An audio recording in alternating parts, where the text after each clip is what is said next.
இங்க பார்க்கிறோம், கர்த்தர் பழக்க வைக்கிறார். வாசிக்கலாமா எல்லாரும்? கர்த்தர் பழக்க வைக்கிறார். எனக்கு இது கனால என்னம்மா? கலிபிஸ்தானே. கர்த்தர் நம்மளை பழக வைக்கிறார். பைபிளில் சில காரியங்கள் அது குறித்து அந்த வசனங்கள் இருக்கிறது, நம்ம வாசிக்கலாம். யோபுவின் புஸ்தகம் 22 அதிகாரம் 21 வசனம். யோபுவின் புஸ்தகம், நீ எல்லாம் எடுத்துட்டீங்களா? யோபு 22, 21 எல்லாம் வாசிக்கலாமா? எல்லாம் எடுத்துட்டீங்களா? எல்லாம் இங்கிலீஷு, தமிழ், காடா, தெலுங்கு எல்லா லாங்குவேஜ் மிக்சிங்கில் இருக்குது. பரவாயில்ல, ஸ்தோத்திரம். எல்லாம் வாசிமா சேர்ந்துமா. நீ அவரோடு பழகு. எவ்வளோ அழகாக இருக்குது பாருங்க வார்த்தை. நீ அவரோடு பழகி. எவ்வளோ அழகா. யாரோட பழகணுமா? சர்வ வல்லவரோடு. யோபின் புஸ்தகம் எல்லாம் ஆண்டவருக்கு ஒரு பேர் கொடுக்கப்பட்டிருக்கிறது, சர்வ வல்லவர். எல்லாம் சொல்லுமா? கைகளை உயர்த்தி சர்வ வல்லவர் சொல்லுங்க. அப்படியே காலையில் வேலை. ஆமே தம்பிங்களா? சர்வ வல்லவர் சொல்லுங்க. எல்லாம் கைகளை உயர்த்தி. பிள்ளைகளா, சிறு பிள்ளை கூட சொல்லுங்க. யாருங்க? சர்வ வல்லவர். எலிபாஸ் யோபிட்ட சொல்ற, அப்படி ஏன் உனக்கு இந்த கஷ்டம்? ஏன் இவ்வளோ கஷ்டப்படுற? ஏன் இவ்வளோ பாடுபடுற? இன்னும் நீ பழகணும் ஆண்டவர்கிட்ட. எலிபாஸ் அவர் நண்பன் சொல்ற, அப்படி 1 வசனம் வாசிமா. அப்பொழுது எலிபாஸ் பிரதியுத்தரமாக 21 வாசிமா. இப்போ நீ அவரோடு சமாதானமாயிரும், பழகு அவரோட. அதான் 40 நாள் ஜபம் அவனோட நெருங்கி போவதுக்கு தான். எப்போ பார்த்தாலும் வேலை வேலை வேலை வேலை. ஞாயிற்றுக்கிழமை கூட வேலை. அவசரமாக சபைக்கு வந்துட்டு ஓடுறது. சபை முடிக்குதோ முடியலையோ ஒரு காலை வச்சுட்டு ஒரு அட்டனன்ஸ் போட்டு ஓடுற ஒரு காரியம். பழகிறதுக்கு டைம் இல்லை. ஆண்டவரோட சமாதானமாக இருக்க டைம் இல்லை. அவ்வளவு நெருக்கமான நேரம் போய் கொண்டிருக்கிறது. வேலையில் அவ்வளோ பிஸி ஆகிட்டோம். உபத்திரம் வந்துச்சு பாருங்க யோபுக்கு. எல்லாம் இழப்பு. பிசாசு கையை வச்சான் பாருங்க. எல்லாம் இழப்பு வந்துடுச்சு. அவன் நண்பர்லாம் பார்த்து பேசுகிறாங்க. அதுதான் ஒருத்தர் சொல்கிறா, அப்படி நீ என்ன பண்ணு? அவரோடு பழகி சமாதானமாயிரும், அதனால் உனக்கு கை கரங்களை தட்டி கத்துற, அதனால் உனக்கு இன்னும் உற்சாகம். அதனால என்ன பண்ண? உனக்கு நன்மை வரும். ஆண்டவரோடு பழகிறது நன்மை வரும். உலகத்தோட பழக தீமை வருங்க. ஒரு கெட்ட நண்பரோடு பழகுங்க, கெட்டது கற்றுக்குவீங்க. ஒவ்வொருத்தர கேளுங்க, இந்த பழக்கம் எப்படி கற்றுக்கிட்டேன் கேளுங்க. பிடிக்காத ஒரு பழக்கம், வெறுக்கிற ஒரு பழக்கம், அந்த பழக்கம் எப்படி கற்றுட்ட கேளுங்க. அவன் ஃப்ரெண்டு போட்டிருந்தான், அவன் கொடுத்தான். ஃப்ரெண்ட்ஸுங்களோட பழகிறது. இந்த பான் பறக்க அச்சாரு தான் சொல்லுவாங்க. அதே பேன் பண்ணிக்கிறாங்க தமிழ்நாடு கவர்மெண்ட்டு. தெரியுமா? தெரியுதுண்ணே. அது போடுறவங்க யாராவது நல்லவன் போனால் வச்சிங்களேன், அவன் சாப்பிட 3 டைம் 4 டைம் 5 டைம் வெறும் பாரா டைமு கொஞ்சம் ஒரு சொட்டு பாருணும். ஒரு சொட்டு போடணுமா? ஒரு சொட்டு பார்த்த உடனே அப்பமா அவங்ககிட்ட கம்பெனி தரேன் 2 சொட்டு பார்ப்பான். அடுத்த நாள் ஒரு பாக்கெட்டை ஓப்பன் பண்ணுமா? அம்மா தெரியாமல் பாக்கெட்டில் வச்சுருப்பாங்க. அது போடுறது பாருங்கள், ஸ்டைலாக மறைச்சி போடுவாங்க. என்ன பண்ணுவாங்க? ஸ்டைலாக அது ரொம்ப ஸ்டைலாக மறைச்சி போடுவாங்க. ஏன்? பழகும் பொழுது. ஆனால் ஆண்டவரோடு பழகுனா நமக்கு சமாதானம் கிடைக்கிறது. ஹல்லேலூயா. இன்னும் உற்சாகமா எல்லாருக்கும் சோர்ந்து போன கூட உற்சாகப்படுவாங்க. ஆமென். ஹல்லேலூயா. நீ அவரோடு பழகி எப்படி இரு? சமாதானமா. அப்படின்னா ஆண்டவரோடு சமாதானம் அடிக்கடி ஜபத்துக்கு வந்து கொண்டே இருக்கிறது. என்ன வருமா? அதனால் உனக்கு நன்மை வரும். பார்த்தீங்களா எவ்வளோ ஆசீர்வாதம்? பார்த்தீங்களா எவ்வளவு ஆசீர்வாதம்? அதனால் உனக்கு என்ன வருமா? உனக்கு நன்மை வரும். ஏன் அவரோட நம்ம பழகணும் தெரியுமா? எரேமியா 18:23 வாசிக்கிறோம். எரேமியா 13:23. எரேமியா 13:23 13:23 எத்தியோப்பியன் தன் தோலையும் சிவிங்கி புள்ளிகளையும் மாற்றக்கூடுமோ? எத்தியோப்பியனுடைய கலரை மாற்ற முடியுமா? அவருடைய கலரை. சிவிங்கியின் புள்ளியை மாற்றக்கூடுமோ? கூடுமானால். பாருங்க எவ்வளவு ஒரு பயங்கரமான வார்த்தை பாருங்க. கூடுமானால். பழகின. அந்த வேர்டு பாருங்க, பழகின. தீமை செய்ய பழகின நீங்களும் நன்மை செய்ய கூடுமோ. தீமையில பழகக்கூடாதுங்க. அத்தாங்க அந்த வசனம் யோபுல போட்டுக்குது. தீமையில பழகிட்டோம். இன்னைக்கு சின்ன குழந்தை கூட ரீல்ஸ் பார்க்குறாங்க செல்ல. எல்லாமே ஒரு பாட புத்தகத்தில் ஒரு பாடத்தில் என்ன இருக்குதுன்னு தெரியாது. ஆனால் ஒரு செல்லில் யூடியூப் எங்கே இருக்குது, ஃபேஸ்புக் இருக்குது, கிளாரி எங்குது, போட்டோ எங்குது, அது எங்குது, லொட்டு எங்குது, எல்லாம் குழந்தைங்க பார்க்குதுங்க. அதே அந்த புக்குக்கு பாருங்கள், எல்கேஜி யூகேஜி புக்குங்க, அந்த புக்கில் என்ன இருக்குதுன்னு குழந்தைங்க பார்க்காதுங்க. ஆனால் செல்லில் என்ன இருக்குது எல்லாம் சின்னதுலேயே அது என்ன பண்ணுறது, கற்றுத்தர்றது. அதில் நமக்கு ஒரு கொஞ்சம் பெருமை, என் குழந்தைக்கு செல்ஃபோன்லாம் நோண்டுது. செல்ஃபோனில் எல்லாமே நல்லது இல்லைங்க, எல்லாமே. ஆனால் புக்கில் எல்லாம் நல்லது தான் இருக்குது. ஒரு கரையில் தட்டுங்களேன், புக்கில் எல்லாம் நல்லதான் இருக்குது. அந்த பிள்ளைங்க புக்கில் எல்லாமே நல்லது, எந்த கெட்டமே இல்லை. நான் செல்ஃபோனில் எவ்வளோ கெட்ட பழக்கம் இருக்குது தெரியுமா? அதில் பழக்கப்படுத்துறாங்க சின்னதுலேருந்தே குழந்தைங்களை, செல்ஃபோன்லேயே பழகுறாங்க. பைபிள் சொல்லுது, வாசிங்க வசனம் படியும், எல்லாம் வாசிக்கலாமா? எத்திய பெண் தோலையும் சீவிங்கி தன் பிள்ளையும் மாற்ற கூடுமோ, கூடுமானால் தீமை செய்ய பழகின. இஸ்ரவேல் மக்களை சொல்றாங்க, பழகின நீங்களும் நன்மை செய்ய கூடுமோ. எதுக்கு ஆண்டவர்ட்ட நம்ம பழகிறோம்? தீமை நம்ம வெறுக்கணும். ஆமே, தீமை வெறுக்கிறது கர்த்தருக்கு பிடிக்கிற ஒரு காரியம். எரேமியா 9:5 வாசிக்கிறோம். எரேமியா 9:5 இது இன்ட்ரோடக்ஷனுக்கான வசனங்கள். 9:5 வாசி. அவர்கள் மெய்யை பேச மாட்டாங்க. அவர்கள் மெய்யை பேசாமல் ஒவ்வொருவரும் தனக்கு அடுத்தவனை ஏய்கிறார்கள். பொய்யை பேச தங்கள் நாவை பழக்குகிறார்கள். நாவை பிராக்டிஸ் பண்றாங்க. எதுக்கா? பொய் பேசுவதற்கு. பொய் பேசி பேசி பேசி பேசி அக்கிரமம் செய்ய உழைக்கிறார்கள். அந்த வசனத்தை பார்க்குறீங்களா பைபிள் உங்க வீட்டில்? அந்த சாரி அதை பார்க்குறீங்களாம்மா? போட்டுக்குதா? ஒரு அண்டர்லைன் போடுங்க, ஒரு கோடு போடுங்க. அதெல்லாம் எனக்கு திரும்ப அந்த வசனம் திரும்ப நீங்கள் எப்போ பார்ப்பீங்கன்னு தெரியாது. ஒரு அண்டர்லைன் போடுங்க. இதெல்லாம் பொக்கிஷம். பொய்யை பேச தங்கள் நாவை பழக்க வைக்கிறார்கள். பொய் பேசுறது பைபிள் சொல்லுது நாசம் அடைவானா. பொய் ஆண்டவர் பிடிக்காது. பைபிள் சொல்லுது அவர் உண்மை உள்ள தேவன். ஒரு கரங்களை தட்டி ஆமென் ஆமென் சொல்றது சந்தோஷம். இன்னும் உற்சாகமா கரங்களை தட்டி. அவர் எப்படிப்பட்ட தேவனா? உண்மை உள்ள தேவன். பொய்யை வெறுக்கிறாரு. பொய் பேசுகிறவர்கள் எல்லாம் எங்கே போகலாம்? நரகத்தை தள்ளப்படுவார்கள். அதில் பொய் பேசுறதுக்கு பழக்காதீங்க. பொய் பேசுகிற பழக்கத்தை கட் பண்ணுங்க. பொய் பேசுகிற பழக்கத்தை கண்டுபிடிங்க. அது தெரியாம நம்மள்ட்ட இருக்கோம். கெட்ட வார்த்தை அப்படிதான் பேசுவாங்க. டக்கு டக்குன்னு இந்த வார்த்தையில் விட்டுனே இருப்பாங்க. அது பழகிட்டு இருப்பாங்க நாக்கில். வாசிங்க வசனம். பொய் பேச தங்கள் நாவை எல்லாம் சொல்லுங்க. நாவை எல்லாம் சொல்லுங்க. நாவை நாக்கில் அது பழகிட்டு இருக்கும். அந்த வேர்டு சில கெட்ட வார்த்தைகள் நாக்கில் பழகிட்டு இருக்கும். டக்கு டக்குன்னு வந்துனே இருக்கும். அது பாருங்க, அது பேச்சு பேச்சு வந்து கொண்டே இருக்கும். யார் இருக்கிறாங்கன்னு தெரியாது. பெரியவங்க இருக்கிறாங்க தெரியாது. ஆபீஸர் இருக்கிறாங்க தெரியாது. லேடிஸ் இருக்கிறாங்க தெரியாது. அம்மா இருக்கிறாங்க தெரியாது. பாஸ்டர் இருக்கிறாங்க தெரியாது. அந்த வார்த்தை வந்துடும் பாருங்க டக்குன்னு. ஏன்னா அது பழகிட்டாங்க அந்த வார்த்தை. வாசிக்கலாமா வசனம்? பொய்யை பேச தங்கள் நாவை பழக்க வைக்கிறார்கள், அக்கிரமம் செய்ய. பாத்தீங்களா? எதுக்கு உழைக்கிறாங்களா? வீட்டுக்கு உழைக்கலையா, நாட்டுக்கு உழைக்கலையா, சபைக்கு உழைக்கலையா, எதுக்கு உழைக்கிறாங்களா? அக்கிரமம் செய்ய. பைபிள் சொல்லுது அக்கிரமம் செய்ய உழைக்கிறார்கள். அக்கிரமம் யாருக்கோ ஒரு போற சொத்தை, யாரோ மறந்துட்டு போன சொத்தை, யாரோ விட்டு போன சொத்துக்களை, யாருக்கோ சேர வேண்டியதான பணங்களை இவர்களுக்கு சேரும்படியாக உழைக்கிறது. அதான் வாசிங்க, அக்கிரமம் செய்ய உழைக்கிறார்கள். தேவனுடைய பிள்ளைகளே, என்ன பிரசங்கம் தலைப்பு? கர்த்தர் பழக்க வைக்கிறார். ஏன் யோபுக்கு அந்த வார்த்தை வருது? நீ அவரோட பழகி சமாதானமா இருண்ட வார்த்தை. இந்த அக்கிரமம் அந்த வசந்த வாசிக்கிறோம். என்னவா? எரேமியால தீமை என்ன சொல்ல பார்க்கலாம்? தீமை அதுல பழகக்கூடாது. சபை பிள்ளைகள், தேவனுடைய பிள்ளைகள், வேதத்தை வாசிக்கிற பிள்ளைகள் அதை பழகக்கூடாது.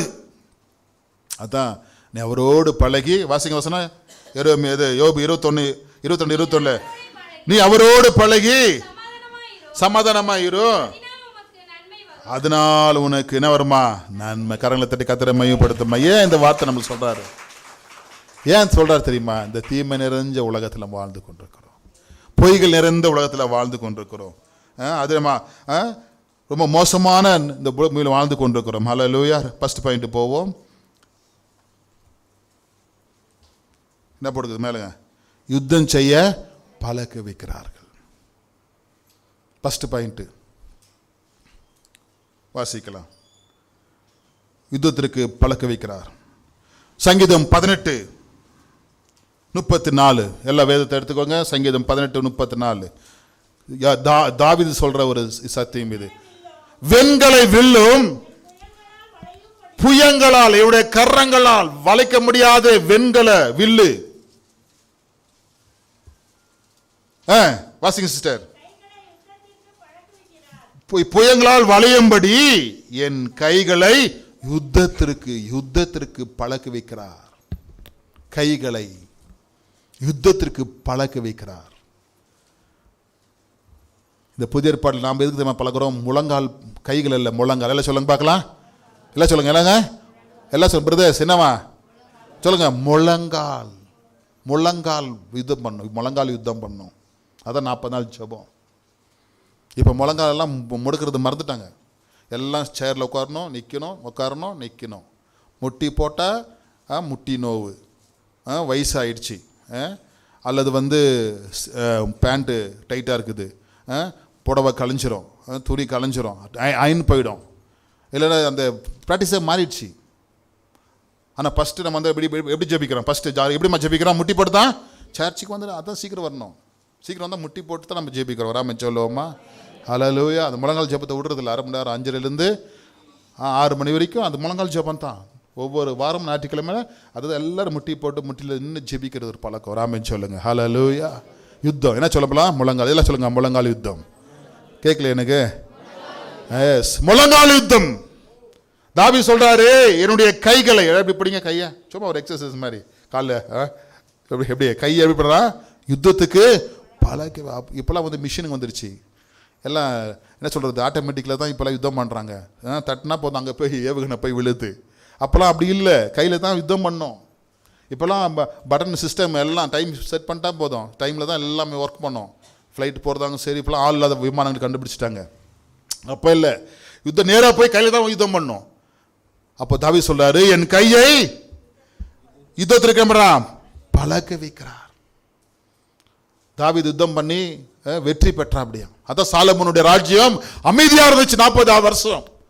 40 வருஷம் தாவீது யுத்தம் பண்ணி எல்லாம் ஜெயிச்சு ராஜ்யங்களை கட்டி வைத்தா. அப்படி சவுல் யுத்தத்தை தோத்து போனா. அப்படி கடைசியில கூட தோத்து போயிட்டா. அப்படி கடைசியில் யுத்தத்தில் தான் செத்து போனா. அப்படி 1 சாமுவேல் கடைசி புஸ்தகத்தில் வாசிக்கும் பொழுது அவரும் பையனோட தானே மரிச்சு போறாங்க. ஆனா பைபிள் சொல்லுது, தாவீது அப்படி அல்ல, பூரண வயசு வரைக்கும் மரிச்சார். கை தட்டி கர்த்தரை மையப்படுத்துமா. பூரண வயசு வரைக்கும். ஏன்? பழக்க வைக்கிற தேவன் இருக்கும் பொழுது கவலை இல்லை. சொல்லுங்க, பழக்க வைக்கிற தேவன் இருக்க வைக்கலாம். ஆசீர்வாதம். ஆமென். ஹல்லேலூயா. யுத்தத்தில் ஒருத்தரும் தாவீது அடிக்க முடியல. ஆனா சவுல் அடிச்சிட்டாங்க, சவுலை கொண்டுட்டாங்க யுத்தத்தில். ஆனா தாவீது ஏன்? கர்த்தர் பழக்க வைக்கிறார். கரங்களை தட்டி கர்த்தரை மையப்படுத்துமா. கர்த்தர் தாவீது ஒருத்தரும் அடிக்க முடியலையே. எத்தனையோ ராஜ்யங்கள் அடிச்சா. அப்படி எத்தனை தேசங்கள் அடிச்சா. அப்படி ஒருத்தரும் தாவீது அடிக்க முடியும். கர்த்தர் பழக்க வைக்கிறார். ஒரு ஆமென் சொல்லுங்க. அதான் சவுல் சொல்றா. அப்படி 1 சாமுவேல் 17:39 யுத்தத்துக்கு போறேன், தாவீதை சொல்றது, கோலியாத்தை நான் வெல்றேன் அப்படின்னு தாவீது போய் கேட்கும் பொழுது அவருடைய பட்டயம் தரா. அப்படி அவருடைய எல்லாம் தரா. அப்படி வாசிங்கம்மா. 17:39 அவனுடைய சவுடைய பட்டயத்தை தாவீது வஸ்திரங்கள் மேல் கட்டிக்கொண்டு, பட்டயத்தை வஸ்திரங்கள் மேல் கட்டிக்கொண்டு, பழக்கம் இல்லாதனால, இந்த பழக்கம் இல்லை பாருங்க. அப்பதான் ஃப்ரெஷ்ஷா வந்திருக்கிற. அப்படி சாப்பாடு எடுத்துக்கிட்டு யுத்த களத்துக்கு. ஆனா அங்க சொல்லப்படுகிறது, அவனுடைய பட்டயத்திற்கு நம்ம தாவீதுன்னு வஸ்திரத்துல கட்டிக்கொண்டு பாக்குற. அப்படி அவனுக்கு என்ன இல்லையாது? பழக்கம் இல்லை. அதுல பழக்கம் இல்லை. யுத்த பட்டயத்தை கட்டி கொண்டு போற அந்த பழக்கம் இல்லை. அப்பதான் ஃபர்ஸ்ட் ஸ்டேஜ் வந்துக்கிறா. அப்படி அப்ப யுத்தத்தை பாக்குறா அப்படி. ஆனா யுத்தத்துக்கு போறதானே மிலிட்டரி காரியம் எல்லாம் சவுல் சொல்றா அப்படி, இப்படிதான் போனப்பா, இப்படிதான் போன, இதெல்லாம் நீ மாட்டிக்கோ, இதெல்லாம் எடுத்துக்கொண்டு போ அப்படின்ற அப்படி எல்லாம் போட்டு பாக்குறா அப்படி. அதெல்லாம் என்ன பண்ணலையா? பழக்கம், கீழே வாசிங்க வசனம், பழக்கம் இல்லாததினால் நடந்து பார்த்தான். சவுலை நோக்கி, நான் இவைகளை போட்டுக்கொண்டு போக கூடாது, இந்த பழக்கம் எனக்கு இல்லை என்று சொல்லி அவைகளை, எனக்கு ஒரு பழக்கங்குது, சேனைகளின் கர்த்தர் கர்த்தர், ஆமென். எனக்கு ஒரு பழக்கம் இருக்கிறது, என் சேனைகளின் கர்த்தர் எனக்கு முன்பாக போகிறார். ஹல்லேலூயா. இந்த பழக்கம் எனக்கு இல்லை. நான் ஆடு மேய்ச்சி கொண்டிருந்தேன், நான் ஆராதித்து கொண்டிருந்தேன், நான் இசைகளை வாசித்து கொண்டிருந்தேன். ஆனா அந்த பட்டயம் பிடிச்ச பழக்கம் எனக்கு இல்லை. ஆமென். அவனுக்கு பட்டயம் எங்க கிடைச்சது? கோலியாத்தின் பட்டயத்தை அவனை எடுத்து உருவினான். ஆமென் சொல்லுங்க. யாருடைய பட்டயத்தை உருவினான்? கோலியாத்தின் பட்டயத்தை எடுத்து. அதை யார் பழக்க? அது அப்புறம் தான் ஆண்டோட கேட்கிற அப்படி, ஆண்டவரே என் யுத்தத்துக்கு பழக்க வைங்க, என் கைகளை பழக்க வைங்க. ஆமே, என் ஆயுதங்கள் அல்ல. என்னவா சொல்லுவாங்க? அல்லவா, ஆயுதங்களை பழக்க வைக்கிறதல்ல, கைகளை. ஆயுத நம்பி யுத்தம் பண்றதுல தாவீது கர்த்தர் நம்பி தான் தாவீது யுத்தம் பண்ணான். கரங்களை தட்டி கர்த்தரை மையப்படுத்துமா? ஹல்லேலூயா. இப்படி பழகுனால தான் சாலமோன் அந்த யுத்தத்துக்கு எல்லாம் ஜனங்க ரொம்ப பழகப்பட்டிருந்தாங்களாம். தாவீது இப்படி கர்த்தர் பழகி வச்சார். தாவீது அவங்க சேனைகளை பழக வச்சா. அப்படி வாசிக்கல உன்னத பாட்டில் ரொம்ப அழகா போட்டு பாருங்க. இது சூப்பரான வசனம் பாருங்க. 3ஆம் அதிகாரம் 7-8 வாசிங்க. உன்னத பாட்டு, சாங் ஆஃப் சாலமோன், பரமே கீர்த்தனமா கனல பரமே கீதை வாசிங்க. 3ஆம் அதிகாரம். இது வசனத்துக்கு பாருங்க, இது கீழே பாருங்க அழகா. இதோ இதோ சாலமோனுடைய மஞ்சம், இஸ்ரவேலின் சௌரியவான்களில் 60 சௌரியவான்கள். சாலமோனுக்கு பாதுகாப்பு பயங்கரமான, இப்ப சொல்றாங்களே என்னன்னு பாதுகாப்பு, அது காரணம் அதிகமான பாதுகாப்பு. 60 பேரா அவர்கள் சௌரியவான்களாம். கீழே வாசிக்கும் அடுத்த வசனம். இவர்கள் எல்லோரும் பட்டயம் பிடித்து பாத்தீங்களா? கைத்தட்டலாம் இந்த வார்த்தைக்கு. யுத்தத்துக்கு பழகினவளா இருக்கு. எப்படி இந்த பழக்கம் வந்துச்சு?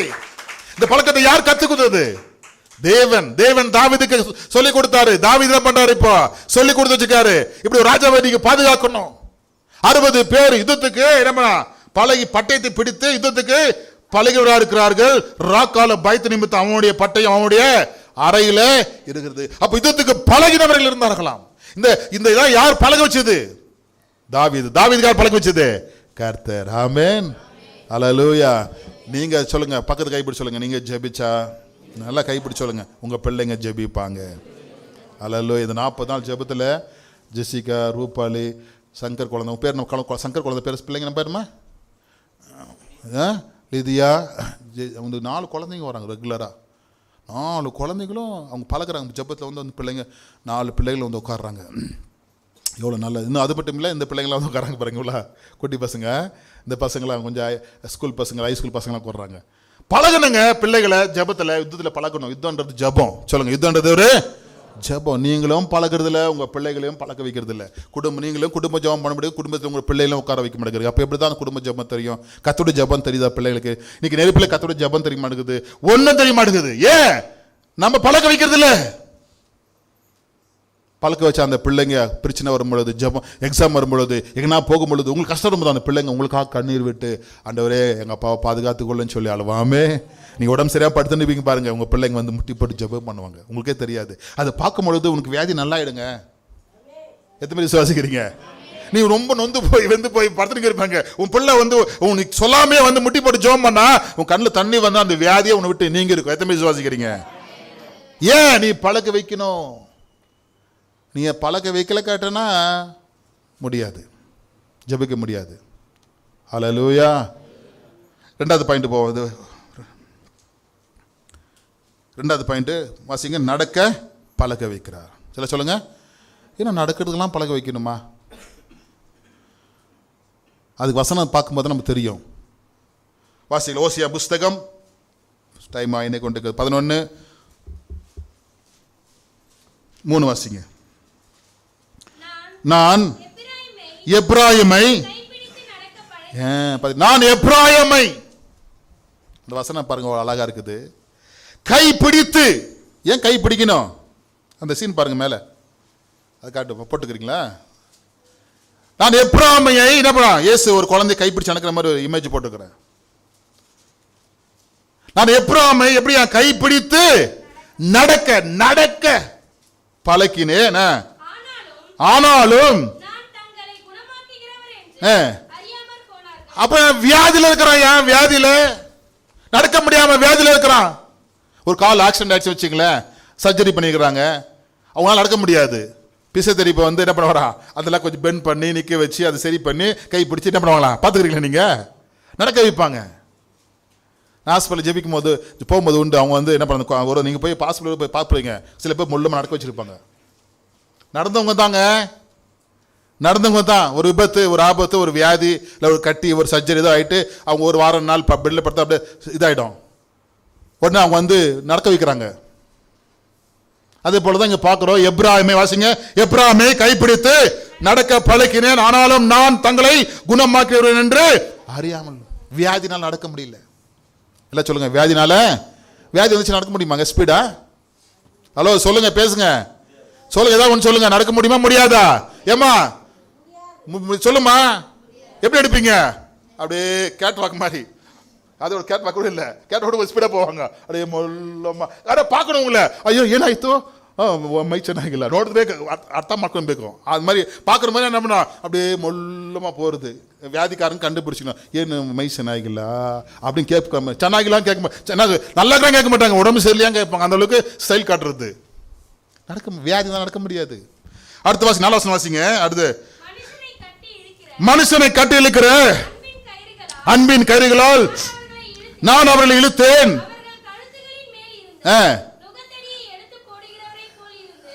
பாருங்க, அவர்கள் கழுத்தின் மேல் இருந்த நுகத்தடி எடுத்து போடுகிறவரை போல் இருந்து அவர்கள் பட்சமாய் சாய்ந்து அவளுக்கு என்ன கொடுத்தேன்? கழுத்துல நுகத்தடி இருந்தாங்க. பாருங்க கழுத்துல, பாருங்க கழுத்து, மாட்டு கழுத்துல நுகம் இருக்கும் பாத்தீங்களா? அது இருந்துச்சுன்னா நடக்க முடியுமா? பாருங்க இப்படி கழுத்துல பாருங்க, நடக்க முடியுமா? வேகமா நடக்க இப்படி நடக்கணும். இப்படி கழுத்துல நுகத்தடி இருந்தா நடக்க முடியாது. பாவம், பாரம், வியாதி, கவலை, வேதனை, துக்கம், இதெல்லாம் பாரம்லாம் கழுத்து மேல உட்கார்ந்துச்சுனாக்கா நடக்க முடியாது. அப்ப நம்ம நமக்கு யார் தேவை சொல்லுங்க? யார் தேவைங்க? யார் தேவை? ஆமென். அவர் வந்து நுகத்தோடைய உடைக்கிறார். சொல்லுங்க, நுகத்தடிய உடைக்கிறார். அந்த வருத்தப்பட்டு பாரம் சுமக்கிறவர்களே, நீங்க எல்லாம் எங்க வாங்க, என்ன இடத்துல வாங்க, அந்த பாரத்தை நான் உடைக்கிறேன். கழுத்து மேல பாரம் இருந்தா நடக்க முடியாதுங்க. கடன் பிரச்சனை கழுத்து மேல, தலைக்கு சொல்ல, சில பேர் கழுத்து சொன்ன தலைக்கு மேல பிரச்சனை. சொல்லுங்க, என்ன சொல்றாங்களா? தலைக்கு மேல கழுத்து மேல பிரச்சனை சொல்ல மாட்டேங்கிறோம். ஆனா கழுத்து எங்க இருக்குது? கால் கிட்ட இருக்குது. கழுத்து எங்க சொல்லுங்க? தலைக்கு கீழே தாக்குது. அது ஆண்டு சொல்ற, அது நான் உடைக்கிறேன். கை தட்டுங்க, அதை நான் உடைக்கிறேன். எப்ராஹிம் கழுத்துல இருக்கிற கழுத்து தோல் மேல இருக்கிற அந்த பாரத்தை உடைச்சி, நுகத்தை உடைச்சி, வியாதியை குணமாக்கி நடக்க பழக்கினேன். கரங்களை தட்டி எப்படி சொல்ற ஆண்டவர் பாத்தீங்களா? நடக்க பழக்கி வைத்தேன். உங்களை இதே போலதான் சொல்ற ஆண்டவர். வியாதி இருக்கிறதா, வேதனை இருக்கிறதா, பாரம் இருக்கிறதா, அல்லது பாரமான நுகம் இருக்கிறதா, கர்த்தர் உடைச்சி நடக்க வைக்கிற தேவன். இன்னும் உற்சாகமா, இன்னும் உற்சாகமா. மூணாவது பார்ப்போமா? மூணாவது, வசனத்தில் பழக்க வைக்கிறார். எதில் பழக்க வைக்கிறார் ஆண்டவர்? வசனத்தில். எபிரேயர் புஸ்தகம் 5ஆம் அதிகாரம் 13ஆம் வசனத்தை வாசிக்கலாமா? எபிரேயர் 5:13. எபிரேயர் வசனத்தில் பழகணுங்க. இப்போ எல்லாக்கள் டைரி இருக்குது பாருங்க, டைரி பிரிண்ட் பண்ணி தரோம். ஏன்? அதில் வசனம் இருக்குது, வாசிங்க. பால் உண்கிறவன் குழந்தையா இருக்கிறபடியினாலே நீதின் வசனத்தில், நீதின் வசனத்தில் பழக்கம் இல்லையா? இன்னைக்கு பைபிள் இப்படி ஆகாமன்னு தெரிலங்க. நம்ம சண்டே கிளாஸ் டீச்சர்லாம் சூப்பருங்க, ஃபஸ்ட்டு அதான் சொல்லி தராங்க. ஆதியாகமம், யாத்திராகமம், சொல்லுங்க, லேவியராகமம், இது 5 புத்தகம் ஈஸியாக சொல்லிடுவாங்க. அதுக்கப்புறம் சங்கீதம் வரைக்கும் சொல்லுவாங்க, பிரசங்க வரைக்கும் சொல்லுவாங்க. அதுக்கப்புறம் கொஞ்சம் இழுப்பாங்க பாருங்க. ஹலோ, வசனத்தில் பழகணும். பைபிளை கையில் எப்பவுமே வச்சுக்கணும். பைபிள் எப்பவுமே நம்ம பார்க்கணும். பைபிள் என்ன சொல்லுதுன்னு கவனிக்கணும். பைபிள் என்ன அர்த்தம் சொல்லுது பார்க்கணும். இது என்ன பிரசங்கம், இந்த பிரசங்கத்துடைய கருத்துக்கு என்னன்னு பார்க்கணும். வசனம் சொல்லுகிறது, அவர்கள் பலமான ஆகாரம் இல்லை, பால் உண்கிறவங்கள. என்னவா? பால் உனக்கு ஒரு டம்ளர் பால் போதுமா ஒரு வேலைக்கு? ஏதோ உடம்பு சரியில்லாம் ஒரு டம்ளர் பால் குடிச்சா போதும். நல்லா வேலை செஞ்சுட்டு வந்து ஒரு டம்ளர் பால் குடிச்சு பார்த்தா உனக்கு தூக்கம் வருமா? சரி, அதை ஒரு டைம் குடிச்சு பார்த்துட்டீங்க அப்படிங்க, அடுத்து மதியானம் ஏஞ்சி மதியானம் பால் குடிச்சா ஆகுமா? சரி, மதியானம் டம்ளர் பால் குடிச்சிட்டீங்க, நைட்டு ஒரு டம்ளர் பால் குடிச்சா தாங்குமா உடம்பு? உபவாசம் ஆகிடும். என்னது உபவாசம் ஆகிடும். நீங்கள் அப்படி தான் இருக்கிறோம். வசனம் இல்லைன்னா நீங்கள் உபவாசம். சொல்லுங்கள், இப்படி கையில் பயில் பிடிங்க, இல்லை இப்படி பயில் பிடிங்க, அப்படி தூக்கி பிடிங்க, இப்படி காட்டு பாசிங்க. இல்லை உங்களுக்கு பார்க்கட்டும் சந்தோஷம் இதில் ஒரு மகிழ்ச்சி. பைபிளை தூக்கிமா நல்லா அம்மா பாருமா. பைபிளில் சொல்லுங்கள் பைபிளை பழகணும். நல்லா சொல்லுங்கள் இப்படி தூக்கி பிடிங்க. அதுதான் நம்மளை உயிர். ஹல்லேலூயா. வசனத்தில் நம்ம பழகணுங்க. இதில் பழக்கம் இல்லை காட்டினா போச்சு. நீங்கள் நிறைய பேர் அட்டவணை தெரில, ஆதி அந்த தெரியும், அப்போ வெளிப்படல் தெரியும், அதுக்குள்ளே என்னக்குதுன்னு தெரியாது. பைபிளை பார்க்குறது இல்லை. ஹலோ சிஸ்டருங்களா, பிள்ளைங்களா, பக்கத்தில் 5 வருஷமாக சர்ச்சுக்கு வருவாங்க, பக்கத்தில் என்ன அந்த புத்தகம் இருக்குதுன்னு பார்ப்பாங்க. ஏன்? பழக்கம் இல்லை. என்ன இல்லை? பழக்கம் இல்லை. பழகலைன்னா நீ ஆசீர்வாதம் பெற்றுக்கொள்ள முடியாது. நீ பால் குடிக்கிற உபவாசம் ஆகிடுவேன். என்ன ஆயிடுவேன்? நீ பால் குடிக்கிற உபவாசம், உலக உபவாசம். என்ன அது? உலக பிசாசு பார்ப்பான், இது பாலே குடிச்சுனுக்குதுன்னு பார்த்து என்ன பண்ணுவான்? தீமை விதைச்சிருவான் உங்ககிட்ட. எல்லாத்தையும் நம்புவீங்க நீங்கள். ஆனால் ஆவிக்குரியவன் எல்லாவற்றையும் நிதானித்து ஆராய்ந்து அறிகிறான். ஏன் நிதானித்து ஆராய்ந்து அறிய முடியல தெரியுமா? பழக்கம் இல்லை. இல்லை, அது பழக்கம். அவசரம் வாசிங்க மறுபடியும். பால் உண்கிறவன் குழந்தையா இருக்கிறபடினால் பழக்கம் இல்லாதவனா இருக்கிறான். அதில் வசனத்தில் பழகுங்க. பாருங்க, 40 நாள் பிரசங்கம் தான். இன்னைக்கு 26வது பிரசங்கம்.